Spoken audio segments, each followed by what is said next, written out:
a lot of hours in this game, and it's relatively slow paced unless a plane comes out of the sky, tries to suicide bomb you. And for dividend reinvesting, kind of need a lot of time. I think it's one of the more important. Oh, okay, didn't see that guy at all. I think that dividend reinvesting is one of the most important forms of saving, just since it's more like a savings account. You could use it more of like a savings account than anything else, and it's probably the safest way to get to retirement over anything else. So essentially what dividend reinvesting is a dividend is a payout from a stock. So you buy a stock, say it's $10, and depending on the stock, it might pay out monthly, it might pay out quarterly, it might pay out annually. Most cases it is monthly and quarterly. I would say even more quarterly than monthly. And so you own like a $10 stock, and if it pays out 1% quarterly, you get $1 every 3 months. So it's automatically right there, you get 4% return annually. There's a lot of stocks, some that I'm in myself, that pay almost 1% monthly. So in your hands is already 12% a year just from owning the stocks. And then that's just what a dividend is. So then the dividend reinvesting plan is when you own these stocks that give out dividends, and every month, or it depends on your brokerage, or you can set them up a lot of the times with the major companies themselves that you're owning it. But if you say, for myself, I'll just talk about what I have currently set up. I have it set up to where I put a set amount of money in every month, and it buys however many shares I can get of the stock that I want. That stock itself, it also pays dividends. Is that an enemy right there? That is an ally. So that stock itself pays dividends, and then with my broker, they put that money that comes out of the dividend straight back into the stock. So it reinvests that dividend right back into the stock that it came out of. Now there's different brokerages, you can set up different things. So another thing that like I have currently set up is I have multiple different dividend paying stocks, and they all of their dividends come into one account, and then once a month all those dividends go into one type or one stock specifically, so that I can build. Let's see if I can kill this guy, but my turret won't rotate, and I'm pretty sure he's gonna kill me. Right there. Nice. So yeah, monthly, all that money that's pulled up from all my different dividends comes into... I don't think I can get that guy. Goes right back into a stock that I'm looking at. So say if I have one stock that's giving 1%, and I've got 400 shares or something. What the... Okay, yep, I'm dead. Yeah, there's no chance. Yep. So say I have 400 shares of one stock, and I decide I want a different stock. So I do research that month, find a different stock that's possibly better or comparable, and then you just take that account value at the end of the month that comes out of all the dividends, and you switch it over to go into the new stock. There's a lot of benefits to this. So I did a quick little calculation on a compound interest calculator, because that's what is... Well, okay. I pulled my phone out for 2 seconds and I hit a wall, so don't text and drive. So dividend reinvesting is extremely powerful because it is compound interest, and compound interest is one of the best ways of building wealth pretty much that there is. So say if you're 20 years old and you find a stock that pays 1% a month, and you're going to put $500 in initially, and then every month while you're going towards retirement, I'm using this all in a case of like you're going to use dividend reinvesting as your retirement plan. And I'm going to try to, while I do different videos on different things, I'm going to try to keep it in a sense of like, is that a tractor or tank? I'm going to kind of try to keep it in a sense of like how this will help you build wealth over time versus what did I just get shot from? Oh, that same dude. Why did I not expect this?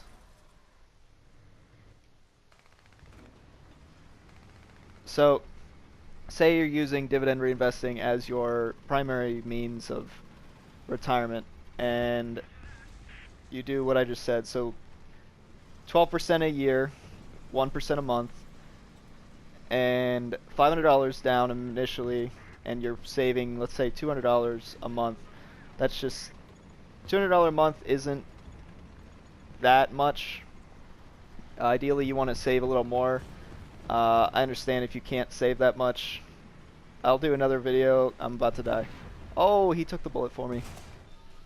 And I missed the shot. What is that dude doing? Oh, I'm still dead. Okay, cool. So, I'll do another video on kind of like a biggest things coming to budgeting. I never thought of this. So, before I get back into the compound interest, if you think about, I just learned this recently. If you think about budgeting, a lot of people just break everything down and they're like, oh, I can spend less money on going out to eat every month or something like that. That is true and usually like what people focus on. But I was just reading one of the real estate investing books I was reading from Bigger Pockets was stating that the best way to cut more income into you or save money more monthly is to not focus on the little things like going out to eat or your groceries and all that. To actually focus on the biggest things, which I'd never thought about and nobody's ever explained it to me that way. But it kind of really blew my mind because I just felt stupid for not thinking of it before. But essentially they were just saying like, if you're paying above your means for an apartment, then you could move apartments and immediately you can maybe go from $1,200 a month to $1,000 a month, and that's $200 right there that you wouldn't be able to save from going out to eat unless maybe you're extremely into Panda Express or something. But same thing with a car, like maybe you really wanted a nice truck for $650 a month monthly payment plus the $250 insurance, and you're trying to look at buying less video games. Instead of buying less video games and saving $120 a month, if you're trying to prepare for your future, you should try to look into getting, maybe not have that truck so early in your life, maybe get rid of that truck and get a cheaper car get maybe like a Toyota Camry for like $200 or $300 a month with the insurance rate way lower. And if you think about it that way, I don't think that's a live tank. Actually, I think it is a live tank. If you think about it that way, in the course of maybe you'll retire earlier, so it's worth not having that nice truck right now, then I don't know, I just think it's a lot smarter to think long term than short term. Because if you think about how much money you'd be saving for having that Camry rather than having that truck, and then how much money that money later on will make for you, then you could have whatever truck you want. So, okay, back to dividend reinvesting. Sorry about that. So, alright, going through this again. 1% a month, $500 initial, we'll say $250, now that I just explained all that.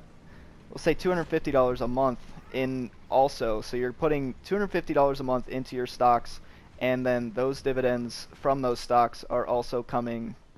I'm not going to get a shot off. Oh! And then that $250 a month is going into the stocks. The stocks dividends coming out of those stocks themselves are going straight back into the stock.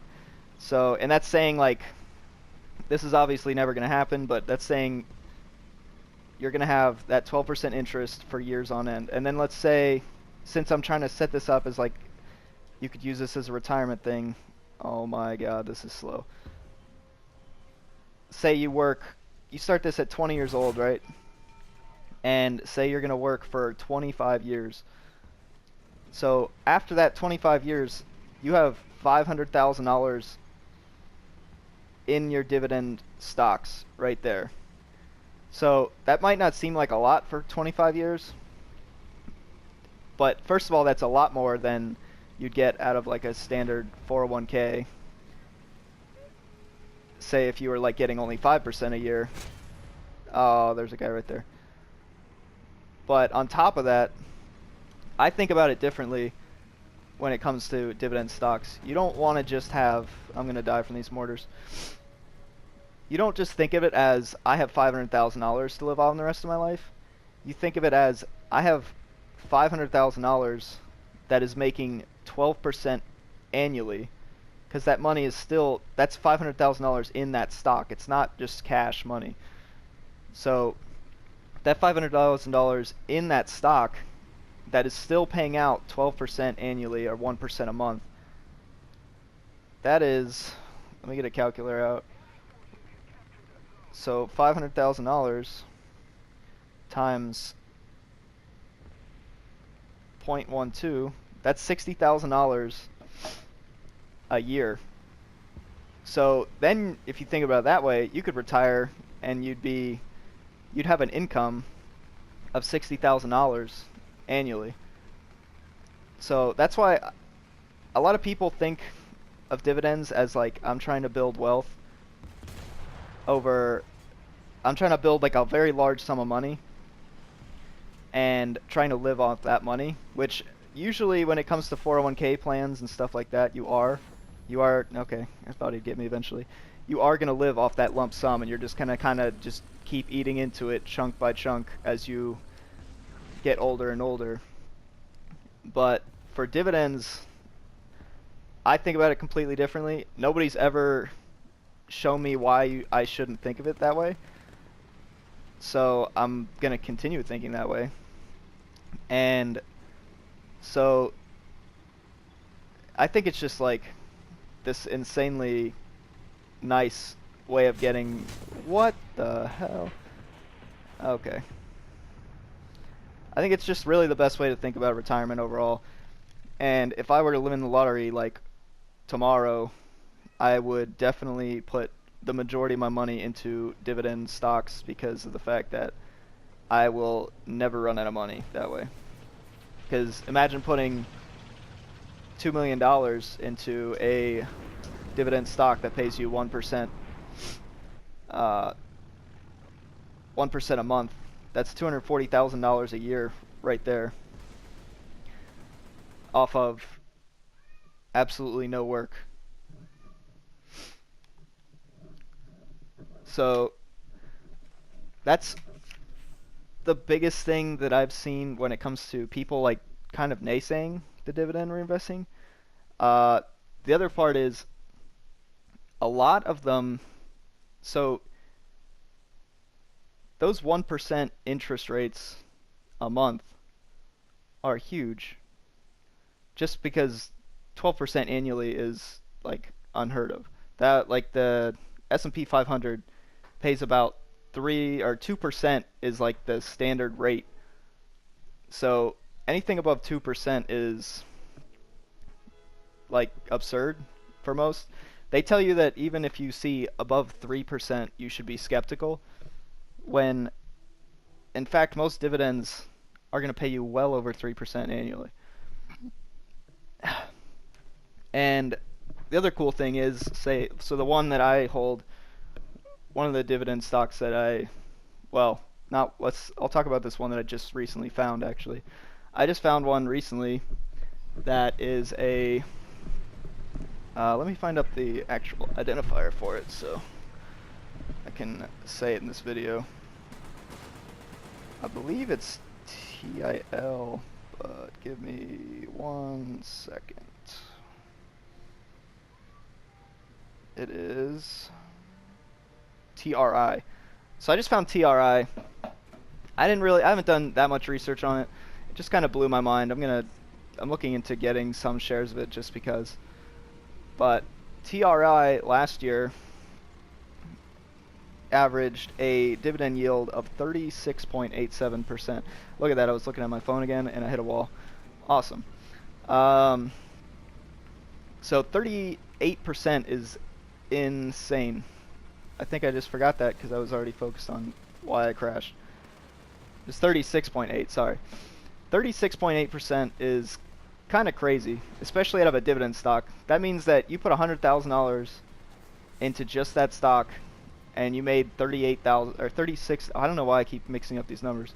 You made $36,000 off of that stock alone. That's not even including anything else you have money in. So I looked into this stock. The reason that let me tell you this. I think the price is $48. It is $48.28 was the end, and the annual dividend was $17.80 per share, which is like what I just said. Oh, nice. 36.8%. Sorry if I have to start like pronouncing that. Oh, okay, that guy shouldn't have been in my binoculars. So when I looked into it, it pays about $1 a month per share. So that's obviously not 36%, because that's like, what is that? That's roughly 20%, I believe, right there. But during the Christmas season, so December's dividend, as like a annual bonus to the stockholders, it pays out, oh man, I'm gonna have to look this again while I'm driving. It pays out $4.91 per share. Oh, I'm all over the road.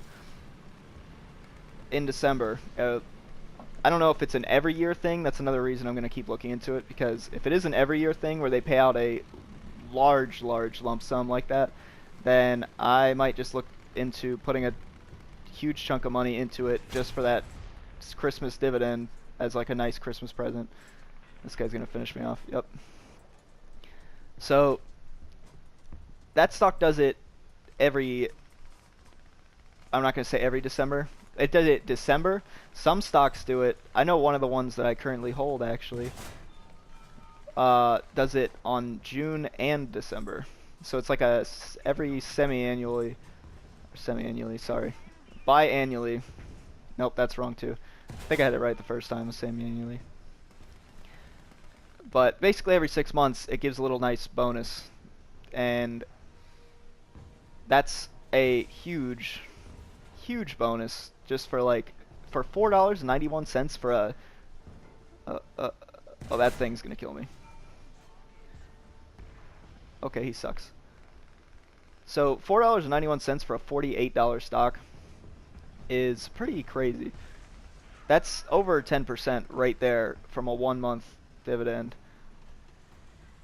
I am so dead. And so when it comes out at the end of the year, $17 for a $48 share. That is crazy. So I just like big numbers. Is there an enemy right next? No, it's a teammate. Alright, cool. I like big numbers, so I'm going to throw that into my compound interest calculator. and see what like insane numbers you get for, say, let's say, still say the we'll lower the years because it's a little more unrealistic. Let's say 5 years in a row. Oh my goodness. What was that, a plane? Alright, cool. Alright, so let's say 5 years in a row, your interest rate is just absurd like that. We'll say it's 35%. And you started with $500 in and $250 a month. Let's see. Alright, actually, we'll say, more realistically, we'll do the 20-year thing because I do want to keep this towards investing long term. So we'll do 20 years. You're doing this for retirement, right? You want to have that nice paycheck coming in every month from your dividends, cash your paycheck, and not worry about a thing. So we'll say you're averaging 22% just across the board, and you worked 20 years. So let's say you started at this at, we'll say 20 years old. You put in your $500, and then you start putting in your $250. You're getting 22% interest a year because you're a boss. We'll say 24% actually, because you're great at looking into dividend reinvesting stocks. And honestly, if you look up some of these, like I'll give you some more right here. So TRI, that's Thomas Reuters. That's the one that did 36.87%. I am god awful at flying planes in this game, so you'll see me crash soon, especially while texting. Another one, Gold, just GOLD, is Randgold Resources Limited. Their last year was 21.45%, and that's a that stock is $12.45. So I haven't looked into those, so I'm not going to tell you, like, I don't know how they might paid out or anything. Here's a crazy one right here. VOC Energy Trust, which is a 21.20% interest rate annually this last year, is only a $4 share. So it doesn't really matter, honestly, how expensive they are when it comes to the return on investment, because of the fact that you've got to think 20% of $4 and that you put in. Let's say you put $4 in and you get 20% back. That's 20%. Good shit. But if you put $40 in and you got 20%, it's still 20%. It's still exactly 20% more than you put in. So it really, what the, oh, that Ostwind, he's got like a cannon, literally. So try to think more of it like as the percentages. Don't think of it, I don't know how into investing and how into trading you guys actually are, but you don't really think about it as dollar amounts. You think of it as percentage amounts. So, alright. What was I saying? Okay, yeah. So, right there I just listed 2, 3. That's 2 more different stocks that have 21%. And then there's another 2 right underneath this on this list right here are like PER had a 20.54% last year, and then MDLY also 20.36. That one is those are actually $2 and $4 a share as well. But so it's not completely absurd that you could get 24%. I wouldn't say consistently annually. I would say let's say you're just killing the game and you get 24% a year.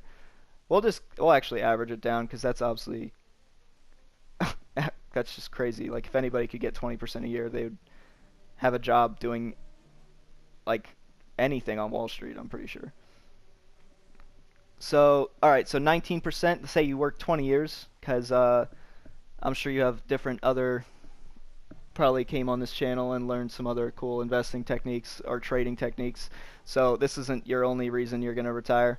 But say you started at 20, you're finished out at 40. What happened to my other tank? I guess I just get 1 this time. And you start with the $500, you put $250 in. Also, if you're killing the game, you're going to be putting more monthly in there as well. But the end capital after 20 years is $700,000. $700,000.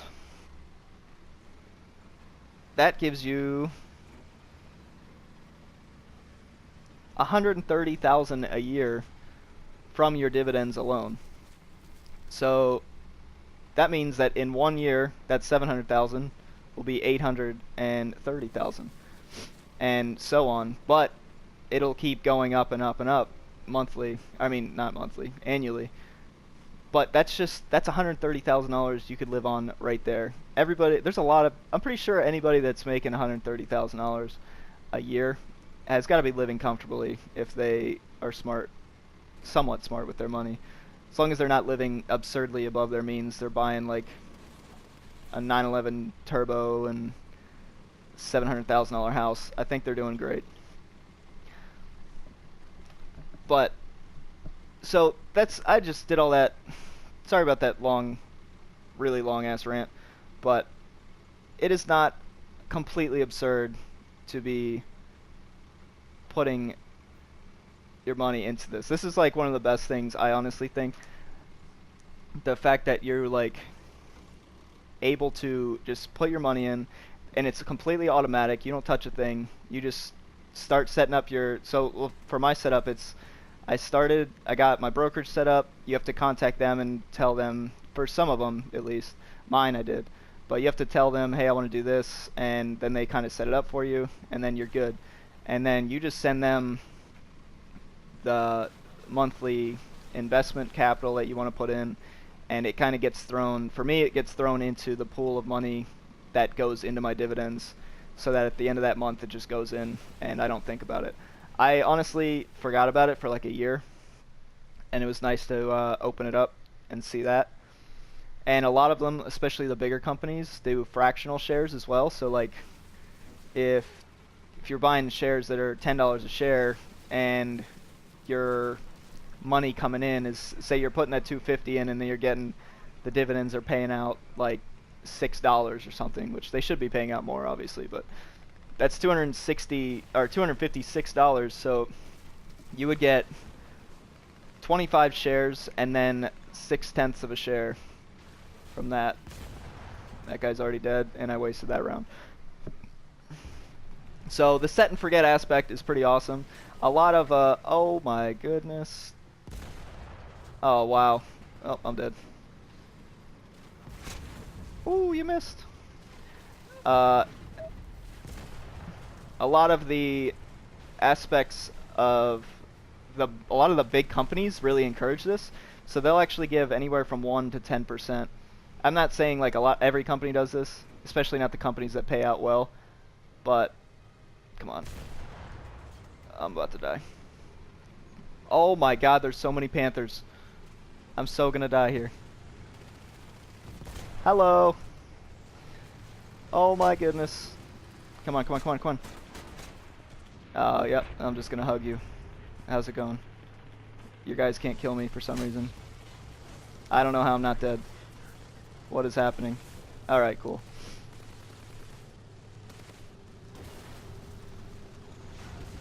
Alright, I'm gonna continue this with part 2 of this video. Sorry, this took a while, and I'm really getting into this.